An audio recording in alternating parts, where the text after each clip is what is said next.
Motor mounts are awesome is something you probably never heard anyone actually say. Okay, fine, maybe 3 people think that. But they are important, and sometimes 3D printing makes things difficult. So last time on the series, I went ahead and I redesigned the chassis, reduced its size down, but I carried over key features of my previous design for the original robot, and that included the motor mount design. And there are some problems there. Essentially, both with the motor mounts and also up here in the front with the idler wheels, there's a little too much wobbliness in my drivetrain. I wonder if that's actually a word. Define wobbliness. The quality or condition of being physically unsteady. So that is a real word. Awesome. So let me bring the camera in a bit closer and I'll show you what's going on with the motor mounts. The problem that I'm facing here is that the motor mounts were designed essentially to wrap around the circular gearbox attached to the front of the motor, and that's really all that's holding them in place was the friction of the 2 screws holding the top half of the mount down to the bottom half. There's not any really good edges or something like that for the motor mount to actually really catch on. Sure, the diameter is such that I can't push the motor outward, but that's about all I can really do. They're being held in place in terms of being moved backwards more or less by where the wheel is attached to the axle, which sometimes is not always in the right place because combat. So here's my thoughts as to what I'm going to do. I'm going to extend the motor mounts a little bit further backwards, so they're going to go behind the gearbox and a little bit into where the actual motor itself is. Now if you look carefully here, the motor is a little bit smaller in terms of its height than the gearbox, and on the bottom is the same way, where the gearbox kind of sticks up a little bit like that.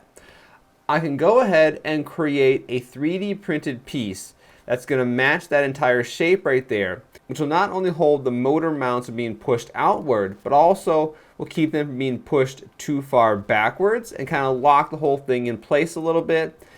And therefore, because of the fact that the motor itself has a bit more of a squished rectangle roundish shape instead of being a pure round shape, it's also going to keep the motors, for the most part, from being able to move kind of left and right like that, which in turn causes the wheels to be moved left and right. The first step here is to obviously not go ahead, modify this new chassis design, and then print another one of those out entirely. There's a lot of little details I have to sort out first. So I'm going to create a few test pieces to figure out the basic gist of the shape, and we're going to go from there.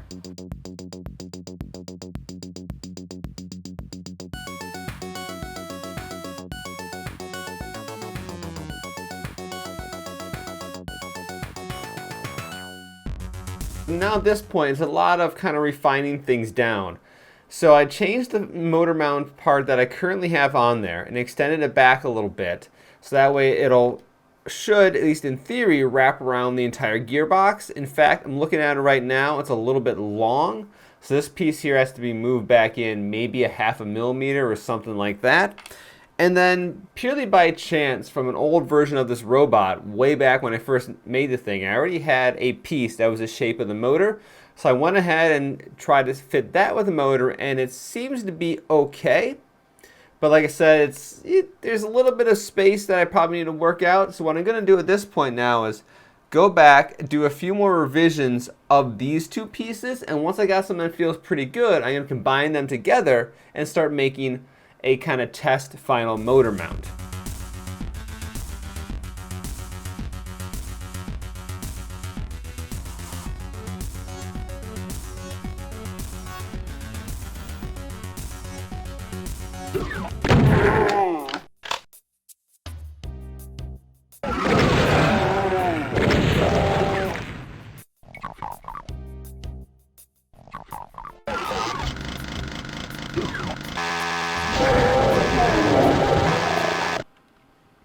Well, you got to do something when you're waiting for things to print, right? And if you want to prove to me just how old I really am, all you kids, if you don't know what game that was, feel free to post that in the comments and then go read up on some video game history.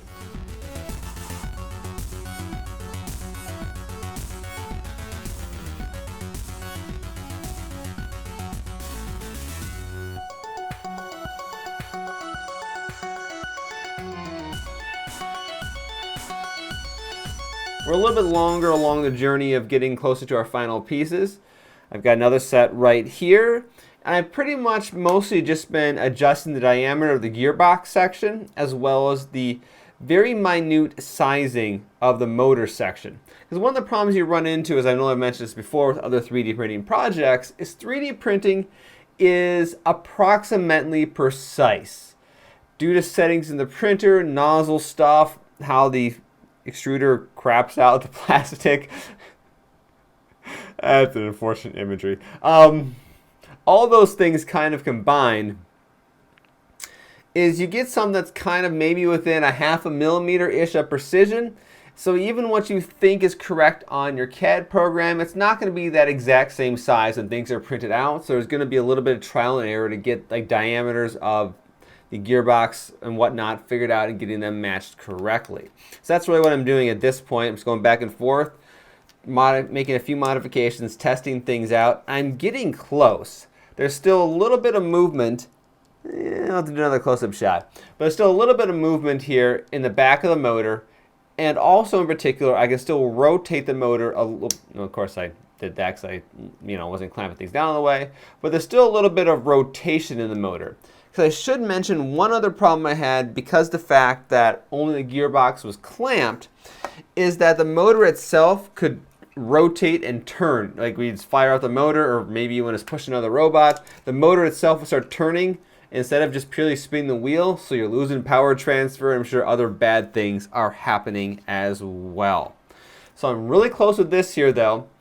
I'm going to do a few more just tiny modifications. We're talking like sub-millimeter level stuff, and I think if I make one more motor mount, it's going to work just as I expect. Thanks to the magic of editing, I think we're down to the final motor mount.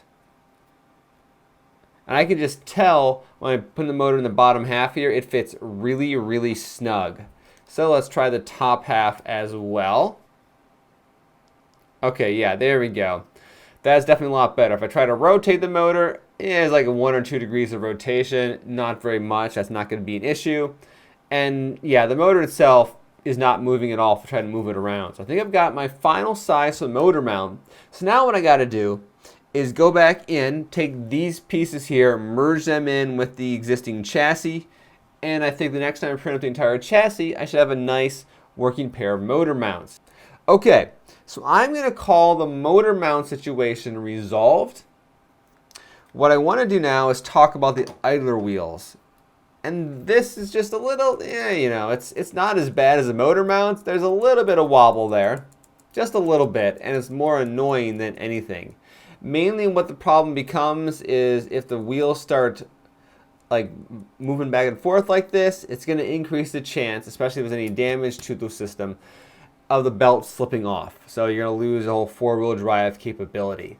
And the core issue here is that these idler wheels have bearings in them which are 4 millimeters inside diameter. So the opening of the hole is 4 millimeters. And I like to use hex bolts like this for the shafts because, well, they're convenient. One, you screw them into the whatever you're holding the drive system in place with, and then the top of the bolt ends up being a nice retainer to hold the wheel onto the robot. Now, this is a 4 millimeter bolt, or an M4 bolt, and M4 bolts are not actually 4 millimeters in diameter. It kind of varies. I've had a couple of different ones and I've measured them with the calipers. They can be anywhere from about maybe 3.5 millimeters to 3.7, 3.8 millimeters, and just that little bit of difference between the M4 bolt diameter and the internal diameter of the bearings, which are probably a little bit above 4 millimeters, like 4.05, you can get a little bit of wobble in the particular wheel. And now the easy answer would be get a different bolt. So here's the thing. I chose 4 millimeter bearings because I want to use the same parts in this robot as Microflash uses for some of its pieces because it's just easier that way. However, it turns out that, well, M4 bolts are kind of out of the question. They're too small. M5 bolts are too large. Number 5 bolts or number 8 bolts in the United States are also too large. Number 6 bolts are too small. And there's no such thing as a number 7 bolt, at least it's not commonly available if that size actually exists. So there's not actually a real bolt that could fit a 4 millimeter diameter bearing with near perfect precision. What I think I'm going to be able to do here is drop these shafts down to an M3 bolt and then have a 3D printed spacer to match those bolts perfectly with the internal diameter of my bearings. I'm going to have to run the 3D printer really slowly to get a nice perfect circle, but I think it will work, so let's give that a shot.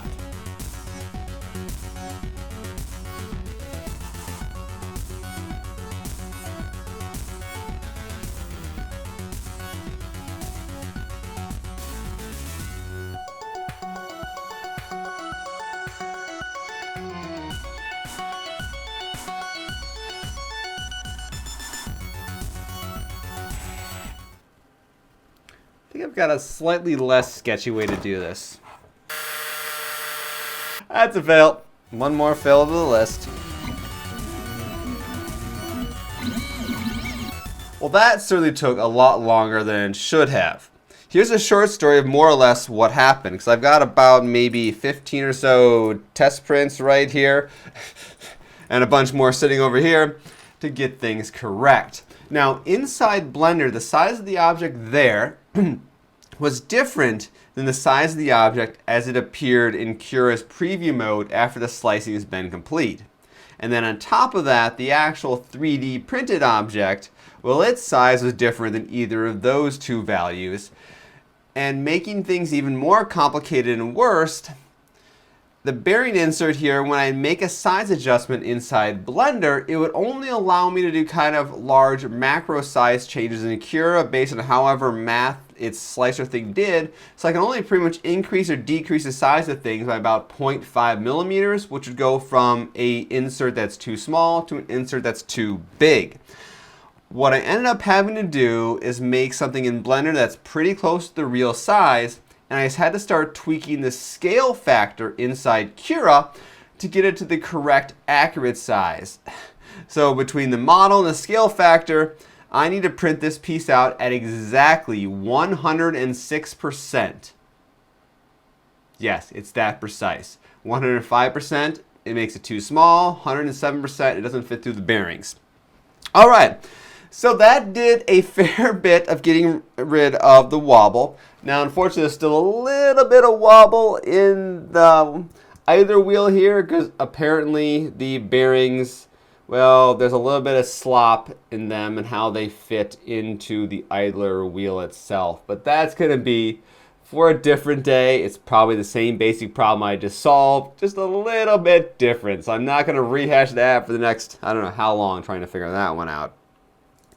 Alright guys, I think that it solves most of the problems I have with my robot's drive system. I just got to go now, take these changes I've made and integrate them into the next version of the chassis.